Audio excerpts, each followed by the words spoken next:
Annabel Rama, may patama, parinig patungkol kay Paulo Avellino sa birthday celebration ni Pilita Corrales kung saan magkakasama sila Jericho and Janine, kasama Aklan Gutierrez. Samantala, hindi maiwasan na maitanong nga si Annabel Rama patungkol nga kay Jericho and Paulo Avellino na ayon kay Annabel Rama, hindi hamak raw na mas bagay si Janine and Jericho Rosales. Kumbaga, parang pinagkumpara niya si Paulo Avellino kay Jericho. Dagdag pa ni Miss Annabel Rama, mas matured pa raw si Jericho compare kay Paulo. So, nasa stage pa lang ang ligawan, magkakasama at holding hands na ang dalawa. Yan yung taong nawala ang tinatago in public. So, ayan po yung binitawan salita ni Annabel Rama.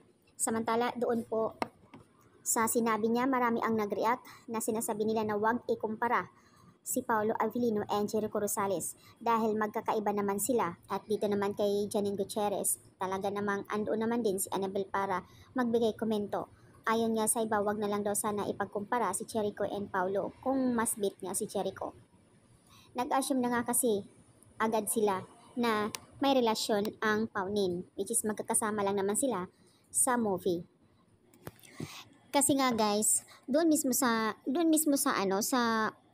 birthday ni Pilita kasi may mga reporter kasi nandoon, may mga nag-i-interview, so hindi talaga nila maiwasan na maitanong nga siya. Hindi naman nila pinablik yung sinasabi, pero sa ibang kasing mga nag-i-interview, yun, kaya nila nasabi iyon. Pero yun nga, ando naman tayo sa mga Kimpaw fans, wag na kayo mag-engage or kung ano pa yung mga sinasabi nila para hindi na lumala, kasi nga nadamay naman si Pau dito na walang kinalaman doon sa birthday ni Pilita Corrales. So ayan guys, wag na lang siguro patulan or mag-engage doon sa mga sinasabi. Alam niyo naman po siguro kung gaano katatas magsalita if ever natutuo man ang sinasabi ni Annabel.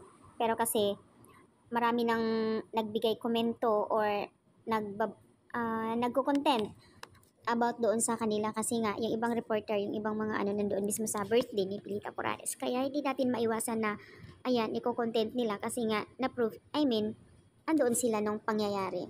Alam niyo naman kung gaano magsalita si Annabel. Wag naman sanang dumating sa punto din na yung siraan nila, di ba? Kasi nga wala namang kinalaman doon si Pau.